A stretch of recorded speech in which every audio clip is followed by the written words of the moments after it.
Hi viewers, welcome to my kitchen Banu கைமணம். இன்றைக்கி ரொம்ப சிம்பிளான ஒரு சமையல். நாளைக்கு 2025 ஆங்கில புத்தாண்டு பிறக்க போகுது. அனைவருக்கும் ஆங்கில புத்தாண்டு நல்வாழ்த்துக்கள். நாளைக்கு முடிஞ்சாக்கா உங்களுக்கு நியூ இயர் ஸ்பெஷல் பிரேக்ஃபாஸ்ட் காம்போவும் போடுறேன், லஞ்ச் காம்போவும் வீடியோ ஷேர் பண்ணுறேன். நம்ம பானு கைமணம் சேனலை இப்போ தான் ஃபஸ்ட் டைம் பார்க்குறீங்கன்னா கண்டிப்பாக மறக்காமல் சப்ஸ்கிரைப் பண்ணிவிடுங்க, வீடியோவை ஷேர் பண்ணுங்கள், சேனலுக்கு சப்ஸ்கிரைப் பண்ணி சப்போர்ட் பண்ணுங்கள். வாங்க இப்போ நம்ம வீடியோக்குள்ளே போகலாம். இன்றைக்கி சிம்பிளான ஒரு சமையல் தான். ஒரு சவ் தோல் சீவி இந்த மாதிரி கூட்டுக்கு பொடியாக கட் பண்ணி வச்சுருக்கேன். ஒரு 50 கிராம் இருக்கும் பாசிப்பருப்பு. குழிக்கரண்டியால் ஒரு குழிக்கரண்டி பைத்தம்பருப்பு நல்லா 1/2 hour ஊற வச்சு நல்லா களைஞ்சி கொண்டு வந்திருக்கேன். அதில் வந்து ஒரு சிட்டிகை மஞ்சப்பொடி, தேவையான அளவு தண்ணி விட்டுக்கோங்க. இப்போ இந்த பைத்தம்பருப்பு நம்ம நறுக்கி வச்சுருக்கிற இந்த சவ் எல்லாத்தையும் சேர்த்து ஒரு 3 விசில் கிட்ட குக் பண்ணி எடுத்துக்கோங்க. எடுத்தோம்னா தேங்காய் அரைச்சி கொட்டினோம் அப்படின்னா கூட்டு ரெடி ஆகிடும். இதோட தோலியை தான் நம்ம வந்து ஒரு நிறைய அதில் கருவேப்பிலை, கொத்தமல்லி எல்லாம் சேர்த்து ஒரு கதம்ப துவையல் ஒன்று அரைக்க போகிறோம். அதனால் சவ் காய வச்சு கூட்டு அதோட தோலியை வேஸ்ட் பண்ணாமல் இந்த மாதிரி நம்ம துவையலாக பண்ணி சாப்பிடும்போது நமக்கு வந்து நிறைய சத்துக்கள் உடம்புக்கு கிடைக்கும்.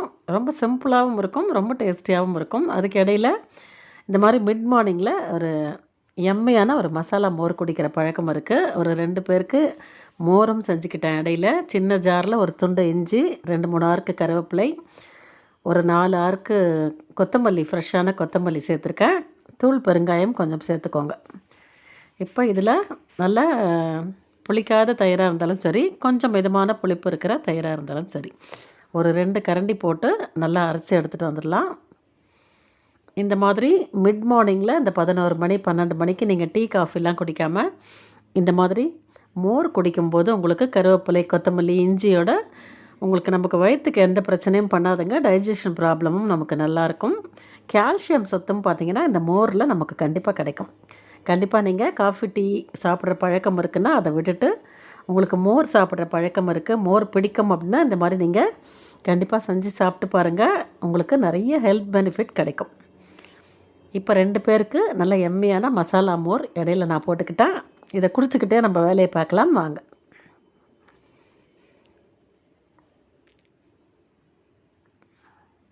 இதுக்கு மேலே கொத்தமல்லி இலை வச்சு நல்லா அலங்காரமாக கொண்டு போய் என் பொண்ணுக்கு ஒரு கிளாஸ், எனக்கு ஒரு கிளாஸ் அப்படி எடுத்துக்கிட்டேன். நீங்கள் டெய்லி குடிக்காட்டால் கூட 1 விட்டு 1 நாள் இந்த மாதிரி எடுத்துக்கும் போது உங்களுக்கு கால்சியம் சத்து வந்து டெஃபிஷியன்சி இருக்குது கால்சியம் அப்படின்னா கண்டிப்பாக கால்சியம் சத்து உங்களுக்கு கிடைக்கும். இப்போது நான் அந்த காயை கூட்டு பண்ணி குக்கரில் சவுண்டு ஒரு 3 விசில் வச்சுக்கோங்கன்னு சொன்னால் நான் வச்சுட்டேன் அடுப்பில். இப்போ அதோட தோலி நல்லா ஒரு கைப்பிடிக்கு பிடிச்சபடி கருவேப்பிலை வச்சுருக்கேன், ஒரு கைப்பிடி கொத்தமல்லி வச்சுருக்கேன். எல்லாத்தையும் இந்த மாதிரி தண்ணியில் போட்டு நல்லா வாஷ் பண்ணி இந்த கதம்ப துவையலுக்கு நம்ம நல்லா புழிஞ்சு ரெடியாக எடுத்து வச்சுக்கலாம். இந்த மாதிரி கருவேப்பிலை, கொத்தமல்லி இதெல்லாம் நம்ம நிறைய சேர்க்கணும் நம்மளோட உணவில்.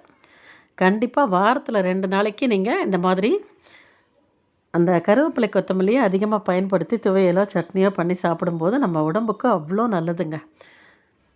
இப்போ நான் துவையலுக்கு சாமான் வறுத்துக்கிறேன். ஒரு சொட்டு எண்ணெய் வச்சு ஒரு கட்டி பெருங்காயம், ஒரு 5 காரம் இருக்கிற வரமிளகாய், நல்லா நம்ம கையால் ஒரு பிடிக்கு உளுத்தம்பருப்பு, ஒரு குழிக்கரண்டி உளுத்தம்பருப்பு, ஒரு கைப்பிடி போட்டால் கூட போகிறோம். எல்லாம் பொன்னிறமாக வறுத்துக்கலாம். மிளகாயும் பெருங்காயத்தையும் நல்லா செவந்தோன்னே ஒரு தட்டில் மாற்றி வச்சுக்கோங்க. உளுத்தம்பருப்பும் செவக்கட்டும். இது செவந்த பிறகு அதையும் நம்ம ஒரு தட்டில் மாற்றி எடுத்து வச்சுக்கலாம். இப்போ எனக்கு மிளகாய் வந்து வறுப்பட்டுருக்கு. மிளகாயும் பெருங்காயத்தையும் மட்டும் முதல்ல தனியாக எடுத்து வச்சுக்கிறேன்.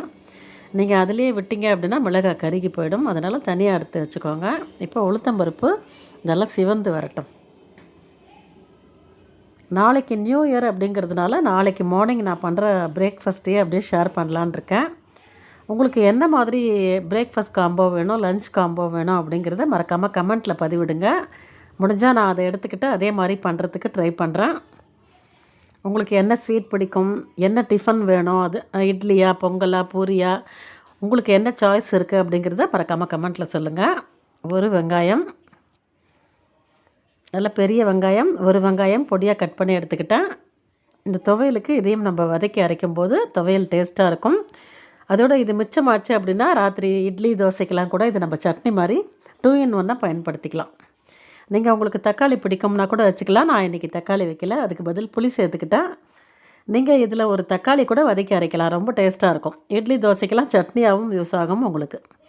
இப்போ நீங்கள் பார்த்த அந்த சௌச்சோவோட தோலி, அதுக்கப்புறம் ஒரு கைப்பிடி கொத்தமல்லி, ஒரு கைப்பிடி கருவேப்பிலை எல்லாத்தையும் நல்லா வாஷ் பண்ணி இதில் சேர்த்துட்டேன். இது ஒரு 10 நிமிஷம் அப்படியே லோ ஃப்ளேமில் நல்லா வதக்கி விடுங்க. ஒரு அரை பங்கு இது நல்லா குக் ஆகணும். அப்போ தான் உங்களுக்கு இந்த கதம்ப துவையல் ரொம்ப டேஸ்ட்டாக இருக்கும்.